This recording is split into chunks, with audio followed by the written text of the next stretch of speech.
Assalamualaikum warahmatullahi wabarakatuh. Saya adalah Sidika Cantika dengan NIM 0104232057. Saya dari Fakultas Dakwah dan Komunikasi dengan Prodi Manajemen Dakwah. Saya akan memperkenalkan hadis Nabi Shallallahu Alaihi Wasallam. Adapun pembahasan yang akan saya bahas yaitu yang pertama, terminologi hadis, yang kedua, kedudukan dan fungsi hadis, dan yang terakhir adalah dalil-dalil tentang kehujahan hadis. Baik, kita akan memasuki pembahasan yang pertama, yaitu terminologi hadis. Di dalam terminologi hadis, kita akan membahas 4 pokok pembahasan, yaitu yang pertama adalah hadis, yang kedua adalah sunnah, yang ketiga khabar, dan yang terakhir adalah aksar. Secara etimologi, hadis merupakan isi masdar yang berarti komunikasi, cerita, percakapan konteks agama maupun duniawi, ataupun dalam konteks sejarah maupun peristiwa dan kejadian aktual. Secara bahasa, hadis memiliki banyak arti, yaitu komunikasi yang religius, komunikasi duniawi, cerita sejarah, dan rahasia atau percakapan yang masih hangat. Sedangkan secara istilah, ahli hadis, usul dan ulama fikih memiliki perbedaan pendapat. Bagi para ahli hadis, mendefinisikan bahwa hadis adalah segala perkataan, perbuatan Nabi dan hal ihwalnya. Sementara menurut usul, mendefinisikan hadis adalah segala perkataan Nabi, perbuatan, dan ketetapan selain Al-Quran Al-Karim yang dapat dijadikan sebagai dalil untuk penetapan hukum syara. Dan menurut ulama fikih, hadis lebih berkaitan dengan penggunaan hadis dalam penentukan hukum-hukum Islam. Sunnah, secara etimologi berarti jalan lurus dan berkesinambungan, yang baik maupun yang buruk. Para ulama memberikan pengertian sunnah secara bahasa, yaitu jalan dan kebiasaan yang baik atau yang jelek. Menurut kalangan ulama usul, sunnah adalah sesuatu yang disandarkan kepada Nabi Shallallahu Alaihi Wasallam selain Al-Quran, baik berupa perkataan, perbuatan, ataupun takrir yang pantas menjadi dalil hukum syara.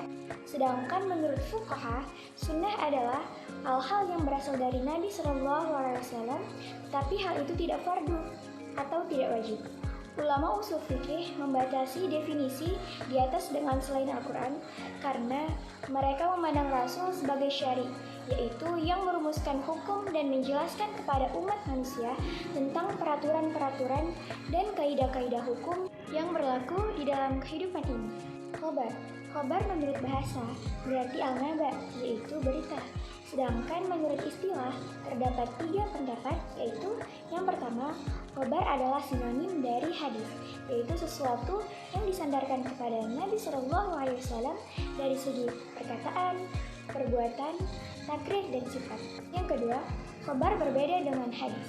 Hadis adalah sesuatu yang berasal dari Nabi, sedangkan khobar adalah berita yang datang dari selain Nabi. Atas dasar dengan muhaddisin, sedangkan mereka yang berkecimpung dalam kegiatan sejarah dan sejenisnya disebut akhbari. Selanjutnya, khobar lebih umum dari hadis. Hadis adalah sesuatu yang berasal dari Nabi, sedangkan khobar adalah sesuatu yang datang dari Nabi atau dari selain Nabi atau orang lain. Sedangkan menurut tinjauan istilah, sebagaimana yang dikemukakan oleh Ibnu Hajar Al-Asqalani, khobar adalah hadis-hadis yang termasuk marfu', mauquf, dan maqtu'. Atsar secara etimologi berarti baqiat al-syai'i, yaitu sisa peninggalan sesuatu. Sedangkan pengertiannya secara terminologi ada 2 pendapat.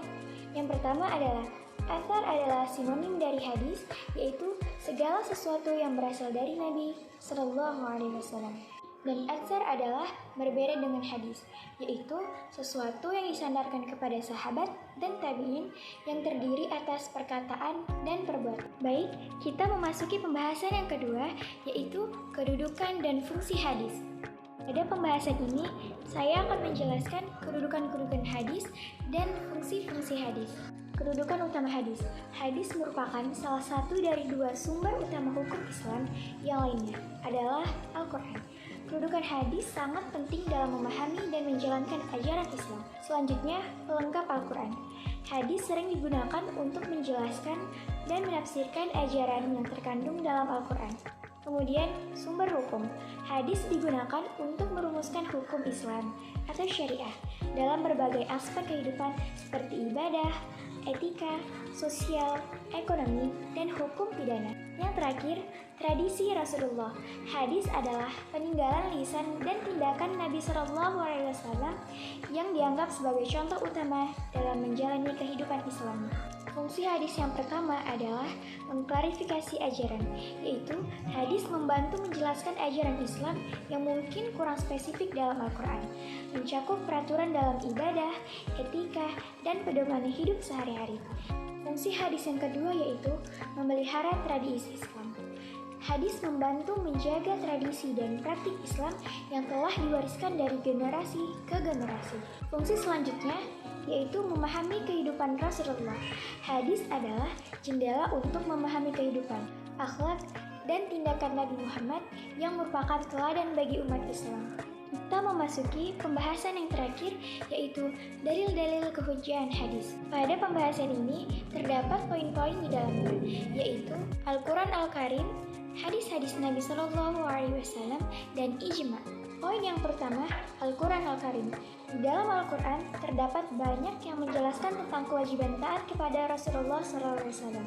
Antara lain, firman Allah SWT, "Hai orang-orang yang beriman, taatilah Allah dan taatilah Rasulnya, dan ulul amri di antara kamu. Kemudian, jika kamu berlainan pendapat tentang sesuatu, maka kembalikanlah ia kepada Allah atau Al-Quran dan Rasul atau Sunnah. Jika kamu benar-benar beriman kepada Allah dan hari kemudian, yang demikian itu lebih baik akibatnya." Quran Surah An-Nisa ayat 59. Yang dimaksud mengembalikan kepada Allah adalah mengembalikan kepada Al-Quran dan kembali kepada Rasulullah SAW. Masuk pada poin selanjutnya yaitu hadis-hadis Nabi SAW. Adapun hadis-hadis Nabi yang menjelaskan tentang kehujahan sunnah atau hadis adalah, "Aku tinggalkan kepada kalian dua perkara. Kalian tidak akan tersesat selama masih berpegang kepada keduanya, yaitu Kitabullah dan Sunnahku." Diriwayatkan oleh Al-Miqdam bin Ma'di Karibah dari Rasulullah SAW bahwa beliau bersabda, "Ingatlah, sesungguhnya aku diberi Al-Quran dan yang semisalnya bersamanya." Dalam riwayat dari Al-Irbad bin Sariyah radhiyallahu anhu dari Rasulullah SAW bahwa beliau bersabda, "Tetaplah kalian pada sunnahku dan sunnah khulafaur rasyidin yang telah mendapat petunjuk. Berpegang teguhlah pada keduanya dan gigitlah dengan gigi gerahammu." Poin yang terakhir adalah ijma. Umat Islam telah mengambil kesepakatan bersama untuk mengamalkan sunnah. Bahkan, hal itu mereka anggap sejalan dengan memenuhi panggilan Allah dan Rasul-Nya yang terpercaya. Kaum muslimin menerima sunnah seperti mereka menerima Al-Quran Al-Karim. Karena berdasarkan kesaksian dari Allah Azza wa Jalla, sunnah merupakan salah satu sumber syariat. Telah disebutkan banyak ayat yang telah mengukuhkan hal ini. Allah Subhanahu wa Ta'ala juga memberikan kesaksian bagi Rasulullah SAW bahwa beliau hanya mengikuti apa yang diwahyukan. Dia berfirman, Quran Surah Al-An'am ayat 50. Baiklah, hanya itu saja yang dapat saya jelaskan dalam memperkenalkan hadis Nabi SAW. Semoga teman-teman dapat memahami apa yang sudah saya jelaskan tadi. Baiklah, saya tutup dengan wabillahi taufiq wal hidayah. Wassalamualaikum warahmatullahi wabarakatuh.